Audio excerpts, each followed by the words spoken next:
That's Saddam's Road to Hell at 8:30, followed by World News Australia at 9:30.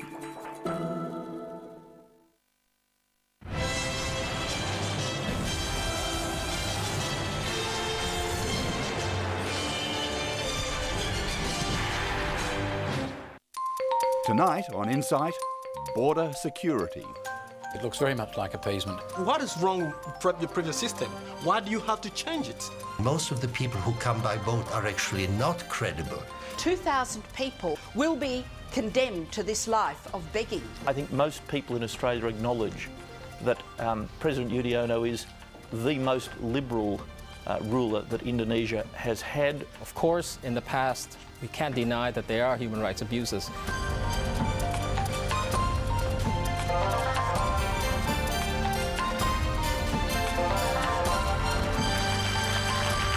Now, the presenter of Insight, Jenny Brockie. Hello and welcome. For a while, it looked as though the government's tough policy on asylum seekers had stopped boats arriving on our shores. But early this year, a group of West Papuans fleeing what they claimed were human rights abuses by Indonesia arrived by boat in Australia's north. The decision to grant them temporary protection visas set off a huge diplomatic row with Indonesia and left the Howard government with a dilemma. What's more important, our relationship with Indonesia or recognising human rights? Tonight, we'll talk about that and the government's proposed solution. But first, let's hear from one of the West Papuans.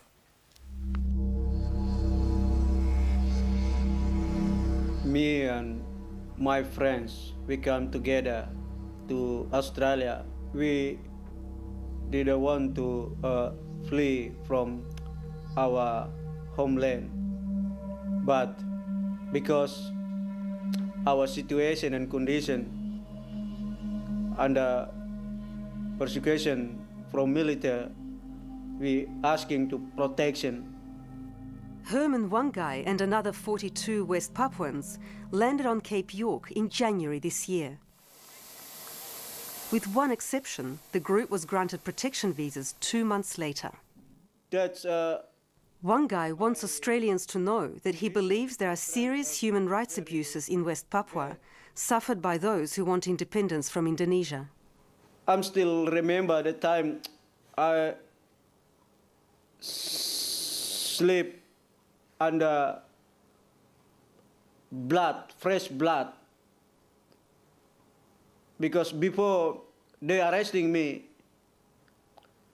my friends already hit by Indonesia military,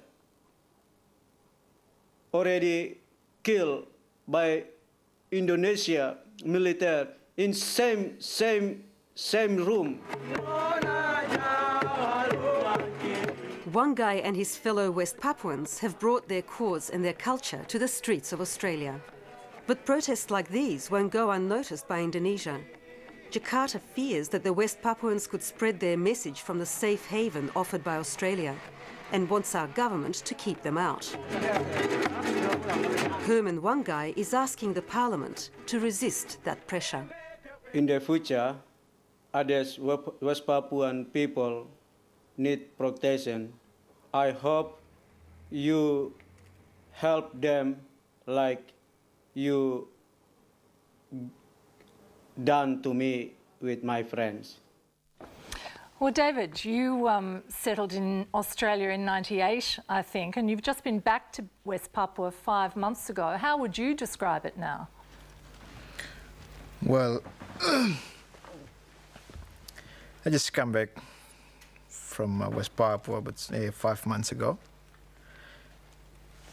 Since I gone back to West Papua, the situation over there is it's unbelievable.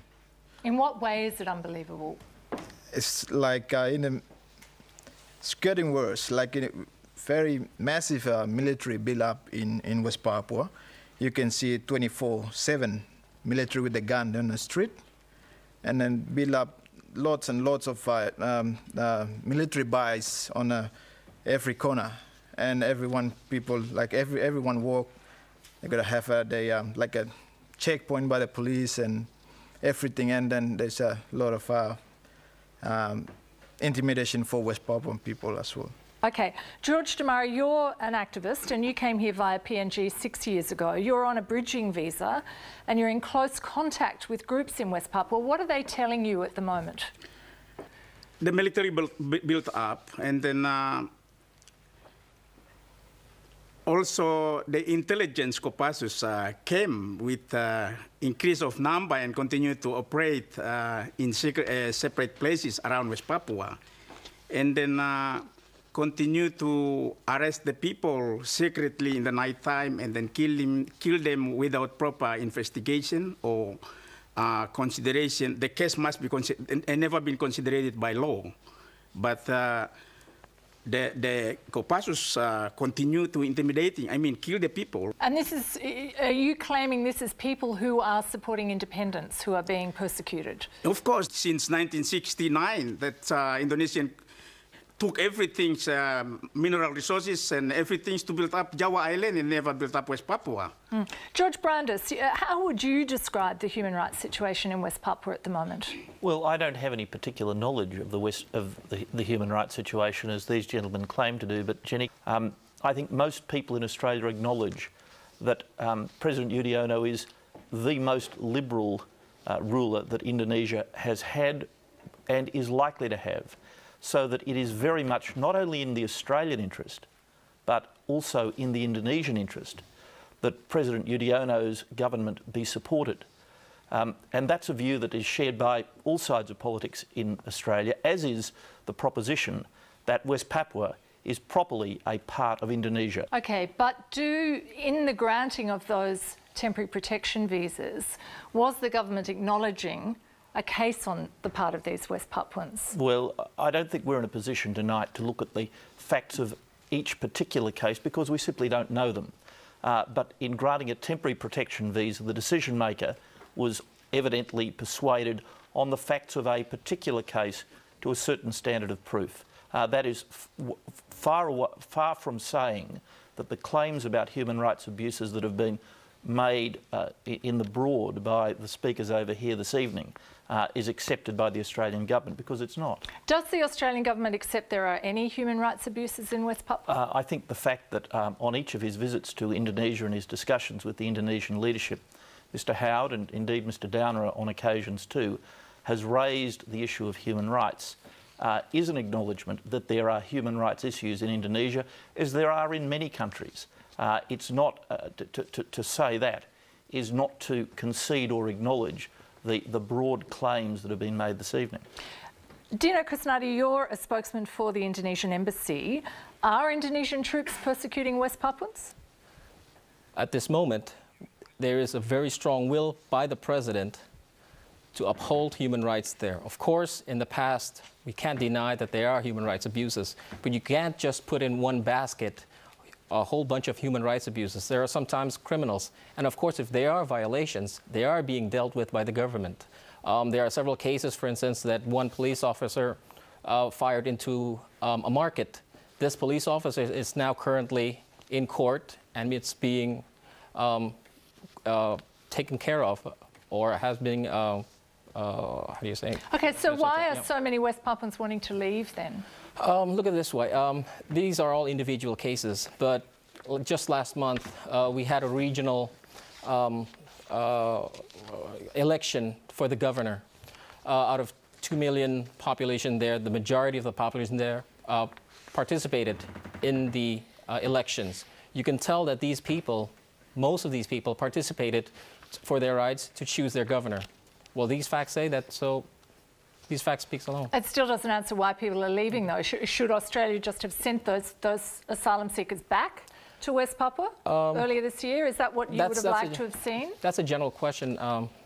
But in this specific case, what we see, the asylum seekers, as Herman Wanggai claims to be, we only see them as economic migrants rather than political asylum seekers. Let it be supposed that some of them were economic migrants. Why would Indonesia care? I don't think that Australia does readily give protection visas. Dino, why did Indonesia care? What was the problem? Simple. Perhaps you have to be an Indonesian to feel that way. First, there is an image problem with Indonesia that we are trying to address, that we are doing it right, this government is doing it right. But when you are doing it right and then someone says that you're doing it wrong, and that's not true, and how do you feel about that? But what if those people do have a case? What if they are still being persecuted in West Papua? We don't know the details of their case yet, but what if they are? Well, since the past, 2 months now, our position saying that they are not being persecuted, that they will be safe if they return, and that if they are only economic migrants, that hasn't been rebutted in the past 2 months. We haven't seen any facts. Of course, if these facts are presented to us, we will investigate it, and then, of course, those people who have done the human rights violations, they will be taken into court. We'll get back to some of this in a moment, but George Brandis, the government has introduced new legislation now to have all future boatloads of West Papuans or any other asylum seekers processed offshore. Was that in part designed to appease the Indonesians in this very delicate situation as you saw it? I think it's important to say that this is a legislation that applies generally to boat arrivals, not specifically to West Papuans. But the timing was around the West Papuan incident, wasn't it? It was around that time, that's true, but the purpose of the legislation is to correct an anomaly. And the anomaly is this. When the offshore islands of Australia were removed from the migration zone last year, then that created an arbitrary set of circumstances in which unauthorised boat arrivals that landed on an offshore island were processed offshore, in Nauru in particular, whereas boat arrivals that made landfall on the mainland were not. So I think it's important in dealing with these situations that there should be equivalent treatment to all people. But why didn't you think that before this happened? Why didn't the government take that position earlier? Well, I think that the particular case where there was a landfall on the mainland dramatised the anomaly, so that now what the purpose of the legislation and the effect of it will be that all unauthorised boat arrivals will be subject to equivalent treatment, that is the so-called offshore solution. Dino, was Indonesia happy with that decision by the government, that these people are likely now to go offshore, they're not likely to be dealt with here? First of all, it is the position of the government of Indonesia not to interfere within the domestic process of a certain law in Australia. But having a response isn't interfering, it's just having a response. But of course it's still not being, it's still being debated now, so even within that debate, we'd rather not be involved into that. But you don't look unhappy about it? Well, I always look happy. Fair enough. Julian Burnside, it does look as though the government has found a way of keeping Indonesia happy and dealing with any future West Papuans. It does look like that. It looks very much like appeasement. And I accept that the government is faced with a delicate problem because it's a good idea to get on well with your near neighbours. On the other hand, I thought Indonesia's reaction was a very strange one if they are right in saying that they're not mistreating people. If, as Dino says, these are just individual cases, well, they've been processed in Australia, there seems to be no harm done. But the Indonesian reaction is surely that by giving temporary protection visas, Australia is acknowledging to some degree there is a problem there and they don't want that acknowledged. Well, on Dino's argument, we're just acknowledging that those isolated cases needed protection. Right. I think our reaction has been extraordinary and really very upsetting. Why upsetting? Upsetting because it involves a short-term response, an immediate response out of pragmatism, which involves sacrificing principles. Now, George says this is just to get rid of an anomaly. What nonsense that is. If you want to get rid of an anomaly, then